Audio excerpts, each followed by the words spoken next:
ராணிப்பேட்டை மாவட்டம் ஆற்காடு சட்டமன்ற தொகுதிக்குட்பட்ட பல்வேறு பகுதிகளில் தேர்தல் சூடு நாளுக்கு நாள் அதிகரித்து வருகிறது. இந்த நிலையில் வாக்காளர்களை கவரும் விதமாக பொருட்கள் விநியோகம் நடைபெறுவதாக தேர்தல் கண்காணிப்பு அதிகாரிகளுக்கு தொடர்ந்து புகார்கள் கிடைத்து வந்தன. அதனைத் தொடர்ந்து தேர்தல் பறக்கும் படையினர் தீவிர கண்காணிப்பில் ஈடுபட்டிருந்தனர். இன்று கிடைத்த ரகசிய தகவலின் அடிப்படையில் எசையனூர், வளவனூர், கலவை, சர்தார்பேட்டை, கிணற்று தெரு உள்ளிட்ட பகுதிகளில் திடீர் சோதனை மேற்கொள்ளப்பட்டது.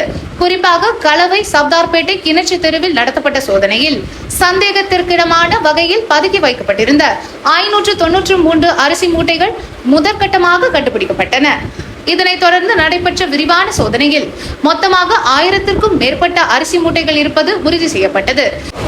இந்த அரிசி மூட்டைகள் வாக்காளர்களுக்கு விநியோகிக்க திட்டமிடப்பட்டுள்ளதா என்பது குறித்து அதிகாரிகள் தீவிர விசாரணை மேற்கொண்டு வருகின்றனர். பறிமுதல் செய்யப்பட்ட அரிசி மூட்டைகள் அனைத்தும் பாதுகாப்பாக அரசு கிடங்கிற்கு அனுப்பி வைக்கப்பட்டுள்ளன.